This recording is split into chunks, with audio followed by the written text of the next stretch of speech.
राजा परीक्षित पूछते, महाराज क्या ऐसा हो सकता है कि जीव पाप भी करे और नरक लोक भी ना जाए? नहीं, ऐसा तो नहीं हो सकता। हाँ, ये हो सकता है कि अगर आप पाप करें और फिर आप उसका प्रायश्चित कर ले और वापस से उस पाप को ना दोहराए तो दंड कम हो जाता है। लेकिन नरक लोक तो जाना पड़ेगा, सफाई तो करवानी पड़ेगी। राजा परीक्षित ने कहा, नहीं, कुछ ना कुछ तो ऐसा होगा, ऐसा मैं मान ही नहीं सकता। कोई ना कोई छोटा सा तरीका, एक तरीका तो होगा जिससे जीव पाप करके भी नरक लोक ना जाए। सुखदेव जी कहते हैं, राजन आप पापियों का भी उद्धार चाहते हैं, तरीका है और सुनने में इतना आसान है कि यहां जितने भक्त हैं ना 90% ये सोचेंगे, अरे वाह सारे झंझट ही खत्म, अब जो मन में आए करो जीवन भर। सुनने में इतना आसान है, करने में उतना ही मुश्किल। क्या तरीका है?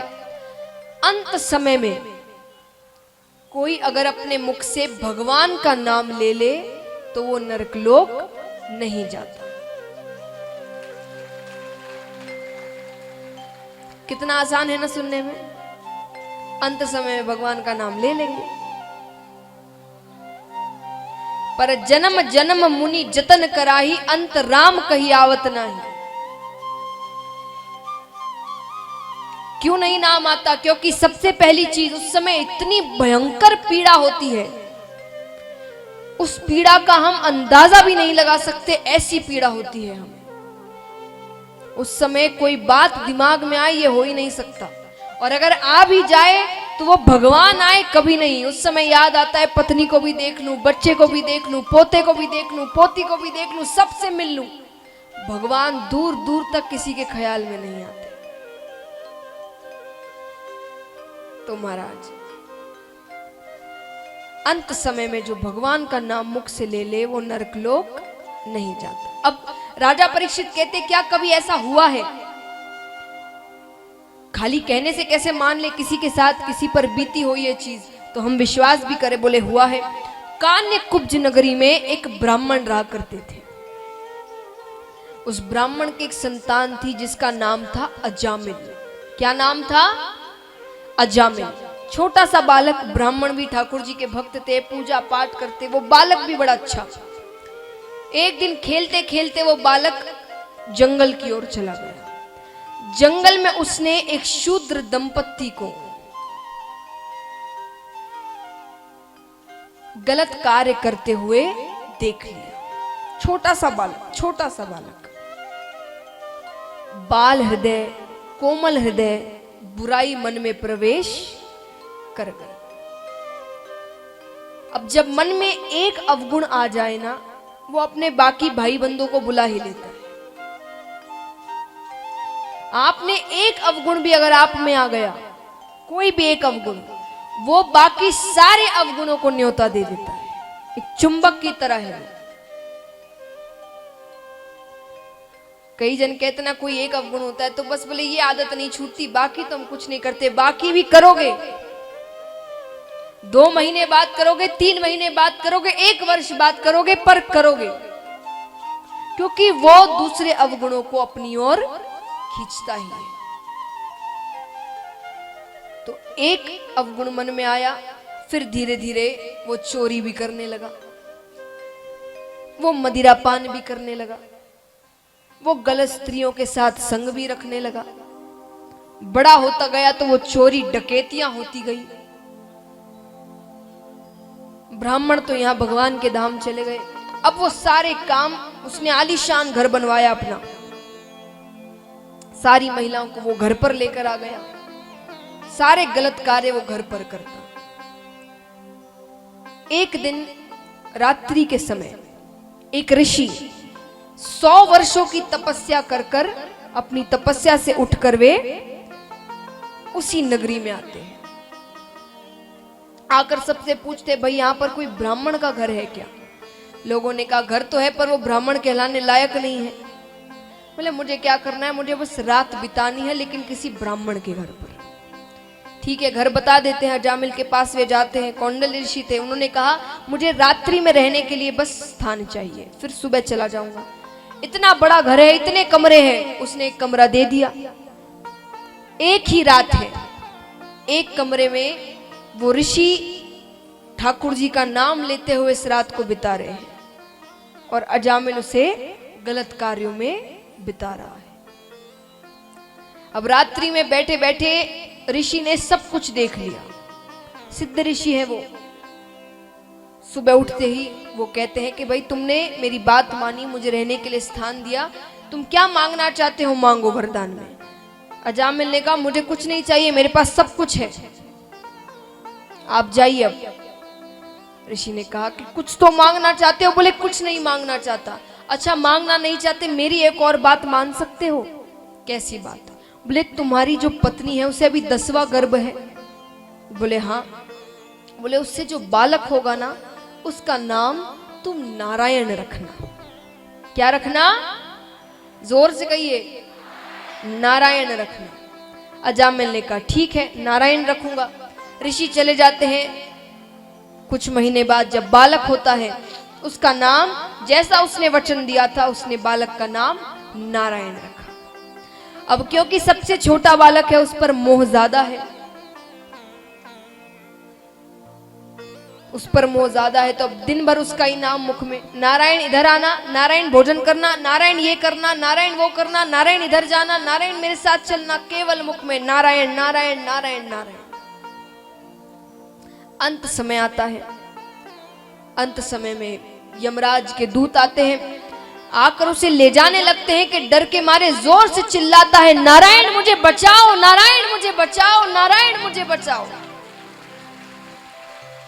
ठाकुर जी सो रहे थे, नींद से जागते अपने पार्षदों से कहते जाकर देखो मेरा भक्त किस संकट में है।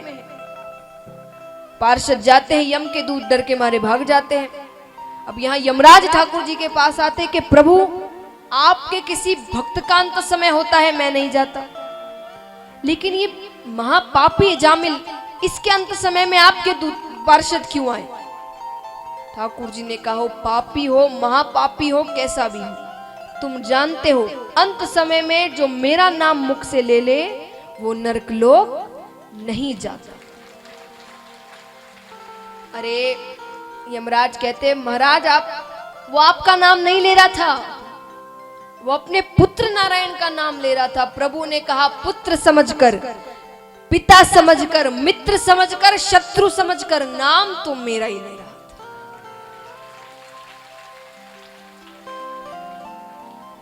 महाराज इसीलिए हमारे जो पूर्वज होते थे वो हमारे नाम भगवान के नामों पर रखते थे। क्यों? कि दिन में 50 बार बच्चों का नाम लेते हैं तो 50 बार मुख से भगवान का नाम निकलता है। जब आदत पड़ जाएगी तब तो अंत समय में शायद मुख से भगवान का नाम निकले। तो सब अपने बच्चों का नाम भगवान के नामों पर रखते थे। आजकल नहीं रखते। आजकल तो ऐसे ऐसे नाम हो गए हैं जिनका कोई मतलब ही नहीं है। चिंकी, पिंकी,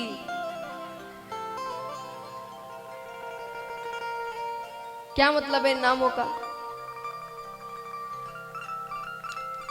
भगवान के नाम रखे, इतने सुंदर सुंदर, और कितने नाम है भगवान के। तो ये एक दो नाम थोड़ी है कि हम कहेंगे भाई ये तो कई जन रखते हैं। इतने नाम है भगवान के। भगवान के नामों पर रखो कि बार बार मुख से भगवान का नाम निकले। क्यों निकले? देखिए, मान लीजिए एक माता है, उनका छोटा सा बच्चा है, बच्ची है। माता ने उसे डांट दिया, उसने कोई गलती की, पर छोटा सा बालक है, उसे डांट दिया। वो नाराज हो गया, अब बात नहीं कर रहा, माता के पास नहीं आ रहा, दूर दूर भाग रहा है। तो माता क्या करती है फिर? बुलाती है, मनाती है। कैसे मनाती है? इतनी माताएं बैठी हैं यहाँ पर, इतने बच्चे बैठे हैं, कैसे मनाती है? आजा, ओह कितने को बच्चे सबसे अच्छे थे, आजा मेरा बेटा। बेटा कहता डांटते वो कहां था बेटा। तो माता कैसे पुचकारती है? अब नहीं डांटूंगी, चॉकलेट दिलाऊंगी, है ना, बाहर घुमाने ले जाऊंगी, अरे एक बार मेरे पास आ तो सही, अब पक्का नहीं डांटूंगी। कैसे मनाती है? तो भगवान भी हमें मनाते हैं। ये माता मनाती कैसे? लालच देकर, चॉकलेट दिलाऊंगी, बाहर घुमाने ले जाऊंगी, अब नहीं डांटूंगी, ये लालच है उनके अपने पास। तो भगवान लालच देते हैं। अब भगवान जाते धन दौलत का लालच तो क्या दूं मैं, ये दिन भर वही मांगते रहते हैं। और अब वो लालच ऐसे है कि वो देने से और मुझसे दूर चले जाएंगे।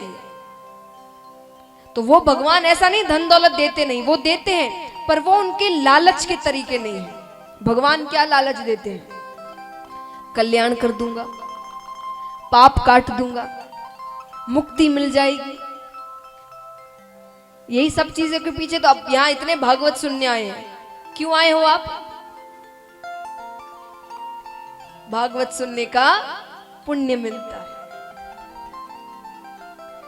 कोई भी इच्छा लेकर अगर 7 दिन सच्चे मन से भागवत में बैठ जाओ तो वो इच्छा जरूर पूरी होती है। तो यहां क्यों आए हम? इसीलिए। तो ये भगवान के लालच है।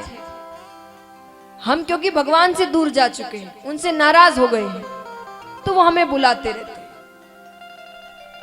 कि कल्याण कर दूंगा, पाप काट दूंगा। अरे खाली मेरा नाम लेने से नरक लोक नहीं जाओगे, इतने लालच दे के रखे। क्यों? मेरे पास आ तो सही, मैं सब कर दूंगा, जैसा मन है वैसा कर दूंगा, मेरे पास आ तो सही।